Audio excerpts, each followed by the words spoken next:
So, first lesson po sa tutorial is the Rust ID package printing.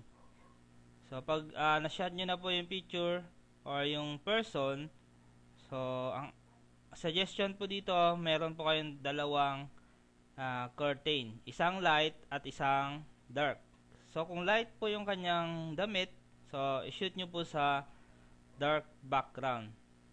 At kung dark naman po yung kanyang damit, so, sa light background nyo po i-shot.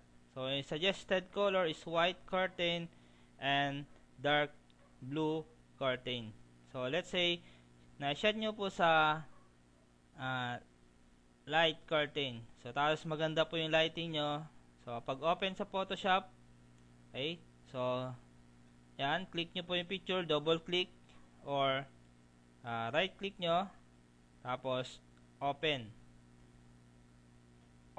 or edit with Photoshop. So, let's open or edit with Photoshop.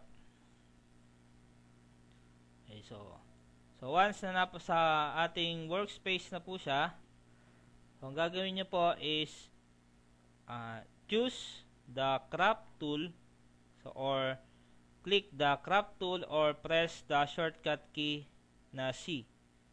Okay. So, after pressing, so magbabago po yung properties bar dun sa taas. So, set na po natin, halimbawa, 1 by 1. So, type natin ng 1 yung width, tapos 1 yung height, and the resolution is 300 pixels per inch. Okay? So, after setting the dimension, so mag-crop po tayo ng ay drag po tayo mula dun sa taas papunta dun sa baba ng isang square kagaya nito, tapos i-center natin by dragging the square para may position na natin or using the cursor keys. Okay, so pwede din natin gamitin yung cursor keys to center the square sa ating image. Okay, tapos pressing enter or double click dun sa loob ng square. Okay, so we have 1 by 1 ID picture now. Okay, so pagkatapos yan, bawa maganda na, maputi, ayos na. So pwede na nating i-package. So punta po tayo dito sa actions window. So hanapin natin yung 1 by 1 package. So i-click natin at press yung play selection, yung triangle.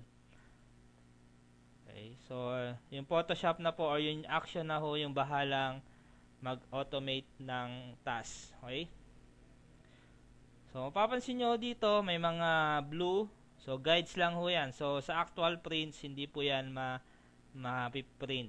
Okay, so ma-print lang po is yung mga 8 pictures na 1 by 1. So, ganyan po yung linya niyan kasi naka-layout po yan sa ating scrap 1. Matatanda nyo kanina, scrap 1, kung mag-cut po kayo ng 3R or 5R sa A4, magkakaroon po kayo ng scrap na size is 1.3 by 5. So, ito po yung 1.3 by 5 na nagdikit. So, papansin nyo po, 1.3 hanggang dito sa gitna nung dalawang columns ng 1 by 1. Okay? So, paglalagay ho ng papel na scrap 1 dun sa printer nyo is patayo. Okay?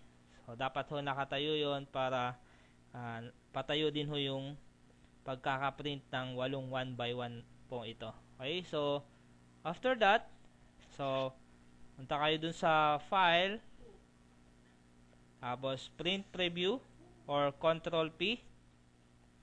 So, makikita po dito yung preview ng printout. So, kapag malaki, so yun yung default size, 8.5 by 11. So, click page setup. Palitan nyo po yung letter ng 3.5 by 5. So, that is the size ng isang 3R. So, be sure na naka-portrait po yung ating orientation sa page setup.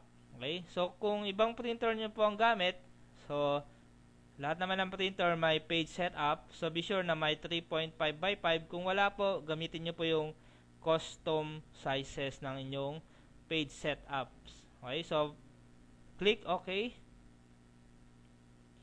Makikita nagbago po yung ating preview. So, ganyan po yung pagkakaprint niya. May blanco po dito sa right side and doon sa bandang baba kasi nga po 3R po yung setup. Pero yung ilalagay po natin doon sa printer, ipapakain natin pong papel is yung scrap 1. Dalawang scrap 1 na nagkadikit. Okay? So, print. Okay, so just click proceed and select your printer. Let's say we have Epson Stylus Photo R230. So, click properties. Okay, so dito ho naka-show yung advanced properties. So, kung halimbawa ka-install nyo lang po yung printer, so hindi po ito yung nagpapakita, kundi po yung basic. So, click nyo po yung advanced. So, ito po yung magpapakita po sa inyo kung bago nyo install. So, click nyo po yung advanced. Okay. So, tapos, iset po nyo yung photo paper. Yung type ng paper. Okay. Tapos, dito, sa quality, sa photo, yan. So, yung paper size, 3.5 by 5 as we set earlier. So, dito sa photo enhance, click nyo po para magpakita po yung digital camera correction at smooth skin. So, lahat yan kailangan nyong iset ng correctly para hindi po maaksaya po yung ating photo paper. Pero po dito sa Epson, we have save settings. Okay? So, pwede ho natin i-save yung settings na yan para sa susunod na gagawa po kayo ng 1 by 1, i-click na lang po dito. So, ito po yung mga nakasave natin. So, i-save po natin yung 1 by 1. So, 1 by 1 ID. Okay? And click save. Okay? So, may 1 by 1 ID na po. So, for the meantime, cancel muna natin para makita natin yung epekto ng ating sinave na setting. So, cancel. Okay? So, pag pupunta po tayo ulit doon. So, print with preview. Okay? So, print. Just proceed and click the properties. So, dito, bumalik po sa kanyang default na plain paper, normal, tapos yung page size. Tapos, wala pong click yung photo enhance. So, try po natin yung sinave natin settings kanina. So, dito po tayo sa 1 by 1. So, observe nyo po yung mangyayari po dun sa plain paper, normal, photo enhance, and others. Okay? So, pag click natin yung 1 by 1 ID, okay? So, presto. Nagbago po lahat ng settings. So, naging photo paper, photo, na-click po yung photo enhance, tapos na-click po yung digital camera correction. So, ganun po kadali kapag na-save na natin lahat ng settings sa ating printer. Okay? So, just click OK. So, para magpiprint na po, OK.